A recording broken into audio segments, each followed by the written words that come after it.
Tell me, have you ever gone on vacation and left your child home? No. No, but I did leave one at a funeral parlor once. Ready for yet another riveting trip beyond the glamorous curtains of Hollywood? From monsters hiding in plain sight to fatal illnesses, here are 20 hidden truths we discovered about actors after they passed. What is this? Are you trying to get me to lose my temper because I'm about to put you through that goddamn window? See? That's what I mean. Life is absurd. Don't! Number 20, James Gandolfini. James Gandolfini is a name that cannot be taken away from the success story of HBO's critically acclaimed series, The Sopranos. From 1999 to 2007, Gandolfini held down the role of the iconic Tony Soprano. Before The Sopranos, Gandolfini appeared in various supporting roles in films like True Romance and Get Shorty. However, it was his performance as Tony Soprano that made him a household name. This role garnered widespread acclaim, and with 3 Primetime Emmy Awards, he cemented his legacy as one of television's greatest actors. His portrayal of Tony Soprano, a complex character balancing the brutality of mob life with personal vulnerability, set a new standard for anti-heroes on television. Gandolfini was admired for his range as an actor and his deep commitment to his craft, but after he passed away unexpectedly on June 19, 2013, he would become known for something else. He was 51 and on vacation in Rome when he suffered a fatal heart attack. His death was a great loss to the entertainment world, and it was at this time that people began to speak about his generosity. Through the heartwarming messages that made their rounds in the media, it became apparent that his kindness and generosity towards friends, co-workers, and even strangers knew no bounds. One particular instance that was revealed was how he gifted each one of his Sopranos co-stars $33,000. That must have set him back hundreds of thousands of dollars. There were also revelations that suggested his clean public image had concealed an inner struggle with alcohol and drugs. Those close to him revealed that he had long struggled to maintain his substance abuse. In fact, his Sopranos co-stars had reportedly staged an intervention due to concerns about his excessive drinking at some point. If anything, these revelations painted the picture of a man with a big heart who cared deeply about the people around him, even as he dealt with his own personal demons. Tell me, have you ever gone on vacation and left your child home? No. No, but I did leave one at a funeral parlor once. Number 19, John Candy. When you think warm and larger-than-life screen presence, we believe John Candy certainly comes to mind. This Canadian actor and comedian dominated most comedy films of the 1980s and early 1990s. Born on October 31, 1950, in Newmarket, Ontario, Candy rose to fame as a member of the Toronto-based sketch comedy show SCTV, Second City Television, in the 1970s. His work on SCTV showcased his versatile comic talent and helped him transition into a successful film career. With a unique blend of humor and heart, Candy was beloved for his portrayals of the lovable and often bumbling characters. Still hidden beneath all the humor, Candy's characters often had a depth of emotion that resonated with audiences. Tragically, he died of a heart attack on March 4, 1994, at the age of 43. He was filming the movie Wagons East in Mexico. His death was a huge loss to the world of comedy. However, there were more sobering revelations that would come to light. The truth is, underneath the public facade, Candy had long struggled with his health, particularly his weight and the toll it had taken on his life. His family revealed that he had been dealing with significant health issues that he had long been concerned about but still struggled to control. He had a family history of heart disease, and Candy was aware of the risks. But try as he might, he found it difficult to maintain long-term control over his diet and lifestyle. His father had died of a heart attack at a young age, which weighed heavily on him. Candy was reportedly working on improving his health by dieting and attempting to lose weight during the last months of his life. But the stress of his work and his weight-related health struggles persisted. I didn't know you wanted a husband who would be kind of a high priest to a virgin goddess. Oh, stop using those foul words. It's a real pity, too, Tracy, because you know you'd be a wonderful woman if you'd just let your tiara slip away. Number 18. Grace Kelly. Grace Kelly appeared in 11 feature films between 1951 and 1956, so there is no doubt about her legacy as one of old Hollywood's most enduring actresses.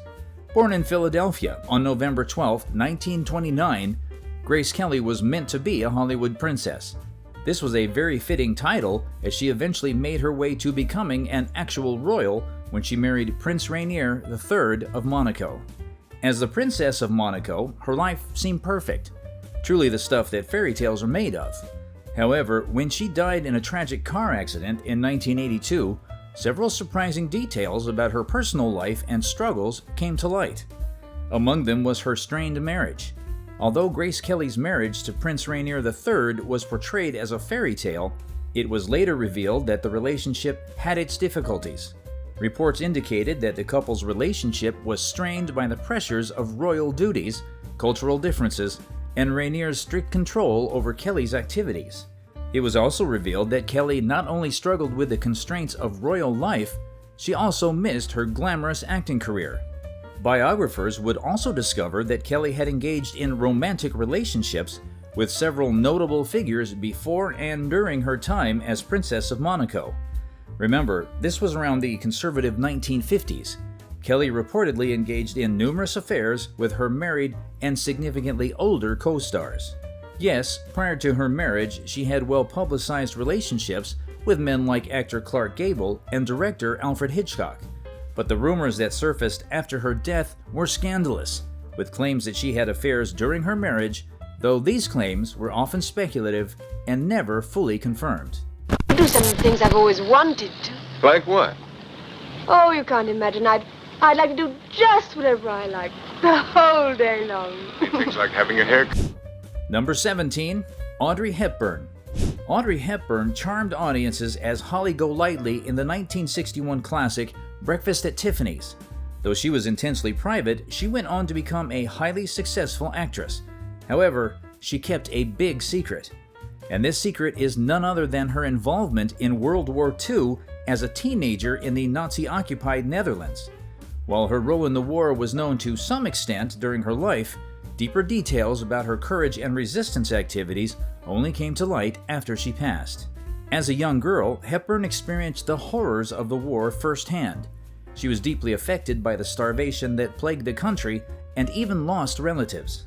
However, what wasn't widely known until later was her involvement in the Dutch resistance. Upon her death, Robert Matson's 2019 biography titled Dutch Girl, Audrey Hepburn and World War revealed the most shocking secret life that she led in her youth. From his extensive research, it was discovered that Hepburn carried secret messages, delivered underground newspapers, and even raised money for the resistance by performing in secret ballet recitals. She also assisted in hiding and protecting Allied soldiers. In her son's words, "The war made my mother who she was." And the world eventually learned who she was. You can see how spot on he was, right? You could say that her war experiences left her with a lifelong compassion for others. We mean it might actually have influenced her humanitarian work with UNICEF. Additionally, her death from a rare form of cancer affects the appendix. People have since associated her later health problems with the malnutrition she endured during the war. Her often thin frame, which became iconic, may have been partly the result of her wartime experiences rather than solely due to a deliberate choice or fashion standard. No, I'll tell you what, let's get the three men in there and I'll take a picture of you. Connie, move in a little closer to your mother, okay? Prize winner. Yeah, that's great. Portrait. That is great. Do it. Paid. Number 16. Mary Tyler Moore. Mary Tyler Moore was an iconic American actress, producer, and activist. You might remember her from her groundbreaking roles on television during the 1960s and 1970s. Back then, she was a symbol of changing social attitudes towards women in television and society. Moore first gained widespread fame as Laura Petrie, the wife of Dick Van Dyke's character on The Dick Van Dyke Show. From 1961, she portrayed that role up until 1966. Considering it was a relatable portrayal of a modern and witty wife, it made her a household name. Still, it was her role as Mary Richards on The Mary Tyler Moore Show from 1970 to 1977 that cemented her legacy. Moore played an independent, single woman working as a TV news producer. It was a rare portrayal of female empowerment at the time.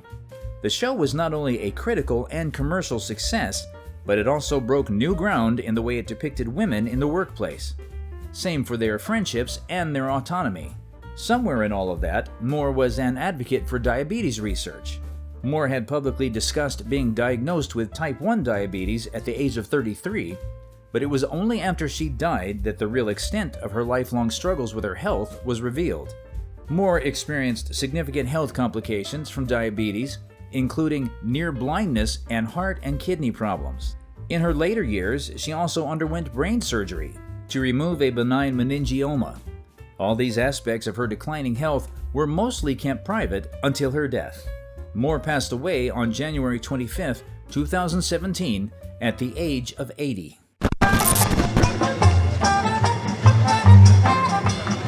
How are you going to get on friendly terms with that?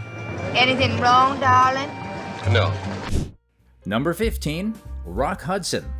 Is there any doubt that Rock Hudson was one of the most prominent leading men of Hollywood's golden age? We mean becoming a symbol of masculine charm and romantic idealism in the 1950s and 1960s was no easy feat. However, behind his public persona, Hudson was a closeted gay man. Despite the rumors, speculation, and accusations, Hudson never publicly came out. His story is no doubt one that sheds light on the personal struggles and professional challenges faced by LGBTQ+ individuals in Hollywood during that time. Going back to the beginning, Rock Hudson's career took off with films like Magnificent Obsession in 1954, Giant in 1956, and a series of romantic comedies with Doris Day, such as Pillow Talk in 1959. With his rugged good looks and romantic leading roles, he became a top box office star. Hudson's public image was meticulously crafted to portray him as the epitome of heterosexual masculinity. But even such a rock-hard reputation could not keep the rumors away. You see, rumors about Rock Hudson's sexuality circulated throughout his career, despite the efforts of his management and the studios to maintain his heterosexual image. As the story goes, Hudson's agent, Henry Wilson, and the studios went to great lengths to hide his sexuality. This included arranging dates with actresses, staging public appearances, and even orchestrating a marriage to his secretary, Phyllis Gates, in 1955. The marriage lasted only 3 years and was widely believed to be a cover to quell rumors about his sexuality. Following the divorce, his off-screen persona was crafted to match his on-screen roles. By doing this, they tried to project the image of an eligible bachelor or devoted husband. It didn't really help his case, though, as he was often found at private parties and places where he could be more open about his sexuality away from the public eye. What he did get right was never publicly addressing his sexuality. Maintaining silence even as rumors persisted ultimately proved to be the most effective way to avoid scandal and potential career ruin. Unfortunately, he was diagnosed with AIDS in the early 1980s and became one of the first major public figures to die from the disease in 1985. Back then, AIDS was closely associated with gay men, so the fact that he died from AIDS-related complications finally cemented the public's perception of him. Yes, Castle. What castle, then? The castle on the moors, Edgar. Go there, please. There's no castle on the moors, darling. Number 14. Laurence Olivier. No doubt one of the greatest actors of the 20th century, Laurence Olivier had a complex personal life that included rumors and speculation about his sexuality. Interestingly, he was primarily known for his numerous heterosexual relationships and marriages. But of course, two truths can coexist. There still were persistent claims that Olivier had relationships with men. Olivier's personal life was publicly characterized by his marriages to actresses Jill Esmond, Vivien Leigh, and Joan Plowright. However, there have been long-standing rumors about his relationships with men, including claims of affairs with actors such as Danny Kaye and playwright Noel Coward. His marriage, particularly to Vivien Leigh, was highly publicized and helped to solidify his heterosexual image. When he died in 1989, a few surprising details about his personal life and struggles came to light. For one, it was revealed that Olivier had dealt with severe bouts of depression and mental health issues throughout his life, particularly in later years of his career. Olivier's son, Tarquin, confirmed that his father had been deeply troubled by insecurities about his acting, despite his enormous success. The fact that he reportedly suffered from stage fright, anxiety, and self-doubt contrasted sharply with the confident and commanding public persona that people knew. To make things worse, his health deteriorated greatly in his later years. While Olivier's declining health toward the end of his life was known, the extent of his physical struggles became clearer after his death. He suffered from various ailments, including prostate cancer and a degenerative muscle disorder that made it difficult for him to move. I appreciate your honesty. Can't be easy, no sir. You got your grievances, you got yourselves to think about. Hell, you're men. Number 13. Chadwick Boseman. Best known for his groundbreaking portrayal as King T'Challa or the Black Panther in the Marvel Cinematic Universe, there is no denying that Chadwick Boseman was a very beloved actor. Did you know that Boseman had a successful career on stage before becoming a highly respected and influential figure in Hollywood? Black Panther became a cultural phenomenon and was praised for its representation of black culture, making Boseman a hero to millions around the world. The film was one of the highest grossing of all time, and Boseman's performance was particularly loved for its strength, dignity, and grace. Before gaining worldwide fame as the Black Panther, Boseman had already made a name for himself by portraying several real-life historical figures like baseball legend Jackie Robinson and iconic singer James Brown. Everyone believed he was the man who had it all. However, his death in August 2020 was the catalyst for the most shocking revelation.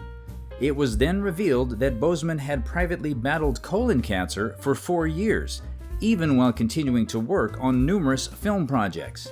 He was first diagnosed with stage 3 colon cancer in 2016, 2 years before the Black Panther movie was released. Sadly, it later progressed to stage 4. Despite undergoing surgeries and chemotherapy, he chose to keep his diagnosis a secret from the public and even from many of his colleagues. During this period, Boseman filmed physically demanding roles in films such as Black Panther, Avengers: Infinity War in 2018, Avengers: Endgame, and 21 Bridges in 2019, Da 5 Bloods, and Ma Rainey's Black Bottom in 2020. Who can forget how the revelation of his illness came as a shock to the world? We mean Boseman had shown incredible strength and dedication to his craft, all while privately battling a life-threatening disease. I use that term broadly, gentlemen, but is not a doctor someone who helps someone else? When did the term doctor get treated with such reverence as, oh, right this way, doctor? Number 12. Robin Williams. When you think of the most talented and versatile performers in the 1970s, Robin Williams is one actor and comedian that will always make the list. Williams gained fame in the late 1970s with his breakout role as the quirky alien Mork in the TV series Mork and Mindy. His quick wit, improvisational skills, and high-energy comedic style made him a beloved figure in both television and stand-up comedy. Williams successfully transitioned into film, where he showcased his wide range of talents. There was Good Morning Vietnam in 1987 and Dead Poets Society in 1989. Even into the 1990s, he kept up the good work, appearing in classics like Aladdin, Mrs. Doubtfire, and Good Will Hunting. Despite his success, Williams struggled with depression, addiction, and other mental health issues. For the most part, this was common knowledge, but his death by suicide on August 11, 2014, shocked the world and led to a revelation of something much bigger at play. After his death, it was revealed that he had been suffering from Lewy body dementia, or LBD for short. It is a debilitating brain disease that went undiagnosed. Initially, it was widely believed that his death was solely the result of depression, given his public struggles with mental health and substance abuse. However, after his passing, an autopsy revealed that Lewy body dementia had been the root cause of many of the symptoms he experienced in the final years of his life. From memory loss to confusion, paranoia, hallucinations, and physical problems resembling Parkinson's disease, depression was just one of the many symptoms of the disease. We're in prison. Well, goddamn, man. Welcome to the real world. Not a minute too soon, I might add. Now brace up, be strong. Number 11. Gene Wilder. When it comes to eccentric and humorous performances, Gene Wilder was the actor, comedian, writer, or director to call. His ability to bring both warmth and quirkiness to his roles was just something impressive. You can see how this came into play in his most beloved role as Willy Wonka in Willy Wonka and the Chocolate Factory. There, he played the whimsical, mysterious candy maker. His performance as Willy Wonka became iconic for its combination of warmth, unpredictability, and slightly dark humor. Gene Wilder eventually retired from acting in the early 2000s, but the news of his passing sometime in August 2016 shook the industry. It was then revealed that the cause of his death was complications related to Alzheimer's disease, a diagnosis he had chosen to keep private. He had kept his diagnosis a secret from the public for over 3 years. His decision to keep the diagnosis private was largely motivated by his desire to protect his fans, particularly children, from being saddened by his condition.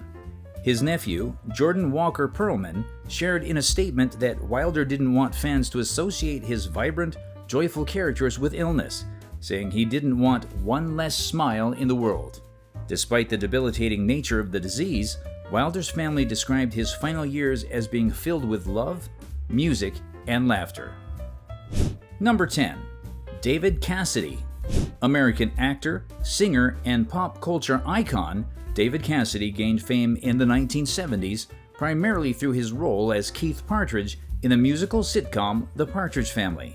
Beyond The Partridge Family, Cassidy had a successful solo music career, releasing several albums and touring globally. Sadly, the former teen idol passed away in November 2017 at the age of 67. Prior to his death, Cassidy publicly revealed that he had been diagnosed with dementia. Tragically, he mentioned how both his mother and grandfather had it and how he always expected it as well. This admission came after fans noticed his struggle to remember his own lyrics and perform at concerts. So when he died, many fans were quick to assume that it was related to his dementia diagnosis. Everyone wondered just how severely the illness had affected him in his final years until the more shocking revelation surfaced. It turned out that he never received a dementia diagnosis. Cassidy died from liver disease. Yes, David Cassidy lied about having dementia. After his death, it was revealed in a documentary, David Cassidy: The Last Session, that Cassidy had not been truthful about his condition. In his final recorded interview, Cassidy admitted that his health issues were not due to dementia, but were a result of his alcoholism. In his own words, "I lied about my drinking. There was no sign of me having dementia at this stage of my life. It was complete alcohol poisoning." He went on to acknowledge that he had relapsed after years of battling alcohol addiction. It was his liver and kidney failure that ultimately caused his death. As you can imagine, this revelation shocked many fans, as Cassidy had long been open about his struggles with addiction, but had led people to believe that he had been sober in his final years. Don't think of it as a cigarette. Think of it as the thing that has been missing from your hand. When you're holding it, you feel right. Number 9. Matthew Perry. Best known for his role as Chandler Bing on the iconic television series Friends, Matthew Perry was a heartthrob of the 90s. Matthew Perry's rise to fame began with Friends, which aired from 1994 to 2004. The show's immense popularity made Perry a household name and a highly sought-after actor in Hollywood. His comedic timing and memorable performance as Chandler Bing garnered critical acclaim and a large fan base. But there was a less appealing side to Perry's life off-screen. You see, Perry was open about his addiction issues, one time admitting that it began with a Vicodin and pain medication addiction after a jet ski accident in 1997. His addiction then escalated to include alcohol and other substances. Despite his struggles, Perry continued to work on Friends, but his addiction eventually took a toll on his health and performance. His fluctuating weight and changing appearance during the show's run were noticeable signs of his ongoing battle. It was also common knowledge that Perry made multiple attempts to overcome his addiction, entering rehab several times throughout his career. After Friends, Perry continued to work in television and film with varying degrees of success. Perry was only 54 when he died from the acute effects of a ketamine overdose on the 28th of October, 2023. His journey with drug addiction was a sad reminder of the pervasive and challenging nature of overcoming substance abuse. But his subsequent death revealed an even more heartbreaking story. After it was discovered that Perry's death was linked to an accidental overdose of ketamine, reports emerged that 5 people, including 2 doctors and his personal assistant, had a hand in his demise. These individuals who have been charged were accused of administering ketamine improperly. Some have also been accused of attempting to cover up their involvement. You understand? I don't hate her. I hate what she's become. I hate the illness.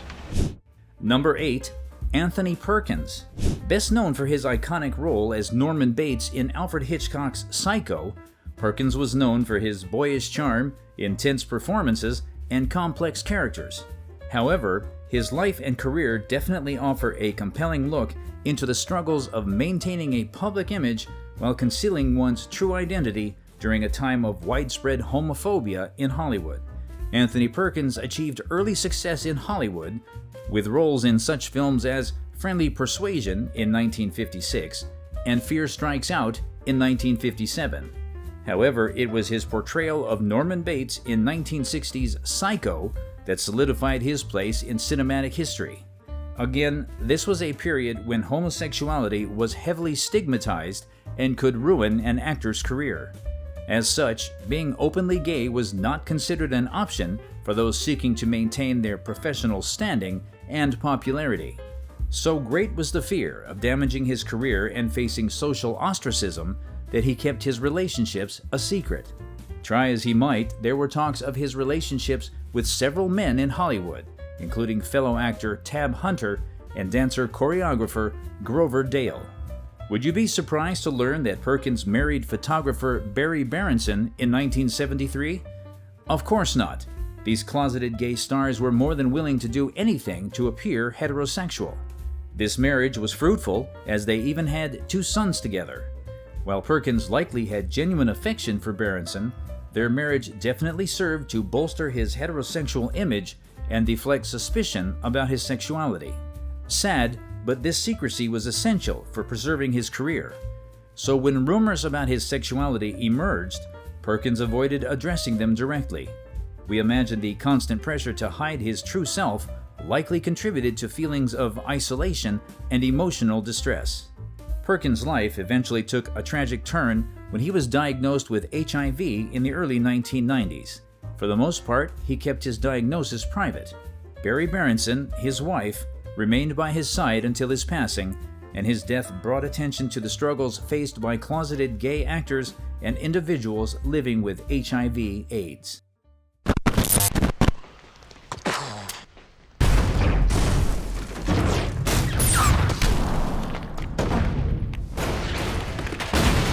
Number 7. Heath Ledger. You might remember this Australian actor for his powerful performances in both indie films and major Hollywood productions, but we are certain that his role as the Joker in The Dark Knight is by far his most recognizable role.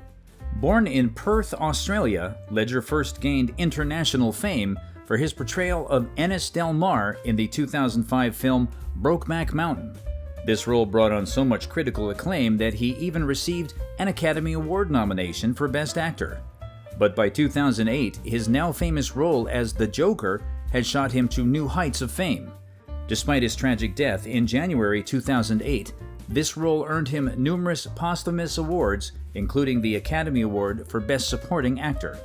He had a unique acting style that was marked by an intense commitment to his roles. As you are about to see, The process of immersing himself deeply into his characters cost him a lot more than he may have intended. On January 22, 2008, Ledger died from an accidental overdose of prescription medications. His death was shocking news on its own, but it subsequently led to the publication of some well-hidden secrets. You see, several revelations and rumors came to light about the darker aspects of his life, particularly his struggles with mental health and substance abuse. The official cause of his death was an accidental overdose of prescription drugs, including painkillers, sleeping pills, and anti-anxiety medications. While it was known he had been prescribed these medications for various ailments, the extent of his reliance on them wasn't fully understood until his autopsy report was released. The report revealed that Ledger had been battling substance abuse issues, particularly with prescription medications. Ledger was known for his intense dedication to his craft, but it became more apparent after his death just how much of a toll this took on his mental health. His immersion into dark and complex roles, particularly his portrayal of the Joker, reportedly affected his mental state. He admitted to suffering from insomnia and anxiety while preparing for the role. From sleepless nights to mind-consuming thoughts and ideas about the character, this role likely worsened his existing struggles with anxiety and depression. After his passing, some reports claimed that Ledger kept a personal diary while preparing for his role as the Joker. According to some accounts, the diary contained disturbing images, thoughts, and writings that reflect the dark mindset he entered while preparing for the role. The clippings, drawings, and disturbing thoughts about the Joker's character offered a glimpse into the mental and emotional toll the role took on him. My mother, Loretta Young, did Call of the Wild. Well, the first time I knew who my father was, I was 23. Number 6. Clark Gable. Often hailed as the King of Hollywood, Clark Gable is no doubt one of the most recognizable and influential faces from the golden age of Hollywood. One significant role in his life would be the 1935 film Call of the Wild. You see, despite his marriage to Rhea Langham, he just could not resist getting entangled with actress Loretta Young. Somehow, her strict Catholic upbringing did not deter him either. Instead, their undeniable chemistry led to a clandestine affair. When things ended, Gable did not realize he had a baby on the way. Following a secret delivery, Gable was reportedly informed of his child through a telegram. As the story goes, he tore it up and flushed it down the toilet. With no word from the father, Young then placed her newborn with temporary caregivers and eventually an orphanage. Months later, she orchestrated the adoption of her child at 19 months old. Despite the fabricated narrative presented to the public, skepticism prevailed in Hollywood circles. That child was actress Judy Lewis. It was only after Gable died in 1960 of a heart attack that Lewis finally persuaded her mother to disclose the long-guarded truth of her parentage. Subsequently, her 1994 memoir titled Uncommon Knowledge revealed the secret to the world. If you made it this far, do hit the subscribe button and turn on the notification bell so you don't miss any updates from us.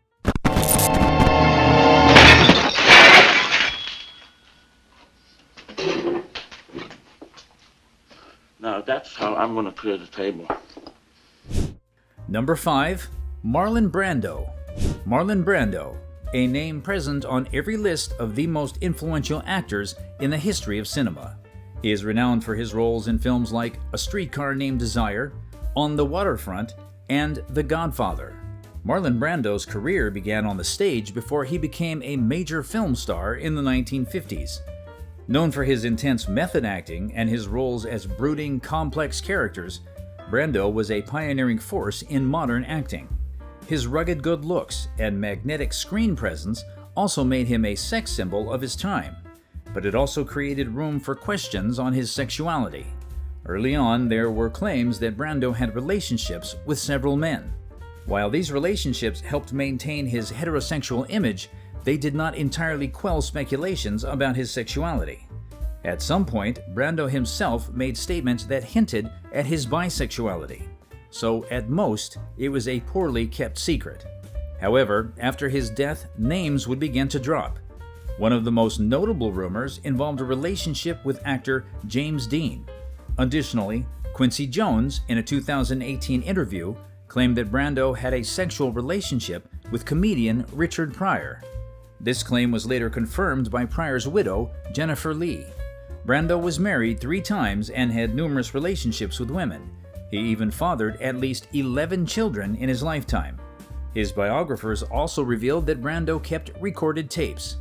These secret tapes were reportedly discussions of intimate and controversial details of his life. Wouldn't you like front seats to get all the details? Number 4. Paul Bern.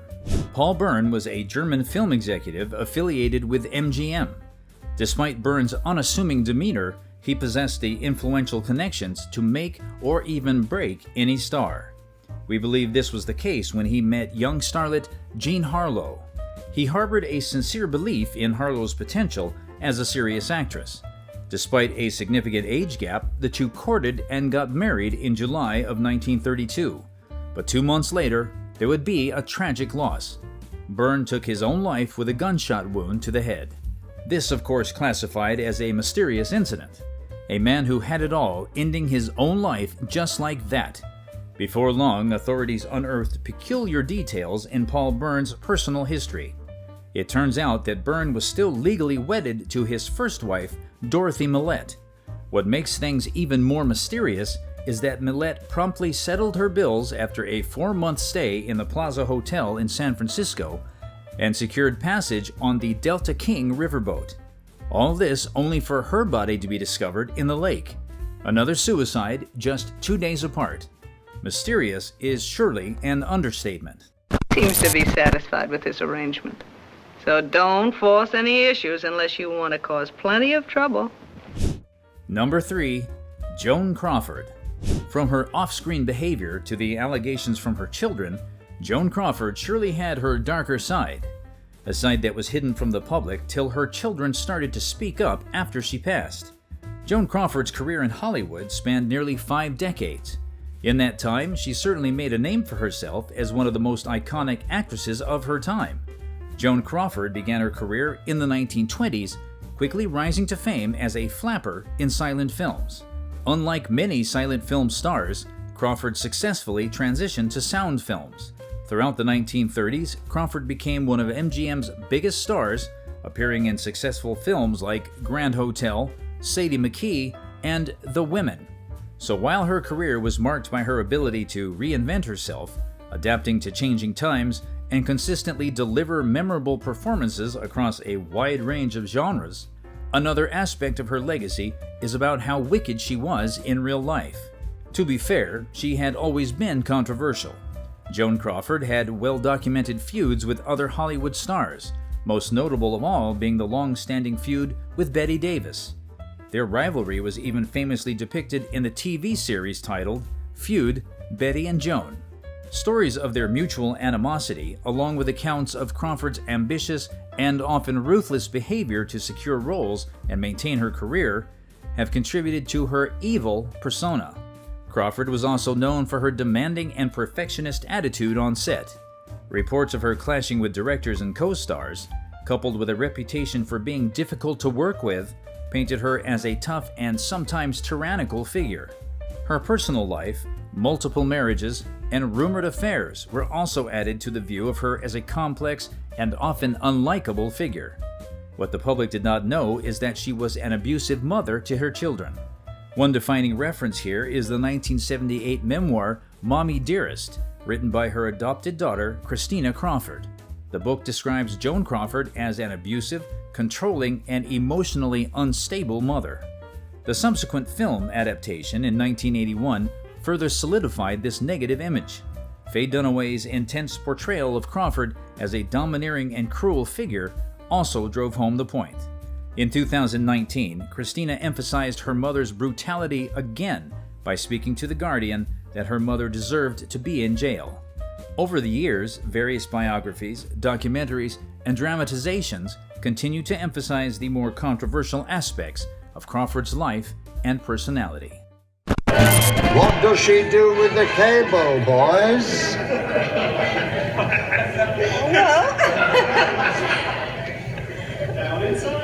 Number 2. Jimmy Savile. Jimmy Savile was a renowned English media personality, actor, and DJ. Many people grew up watching him host popular BBC shows such as Top of the Pops and Jim'll Fix It.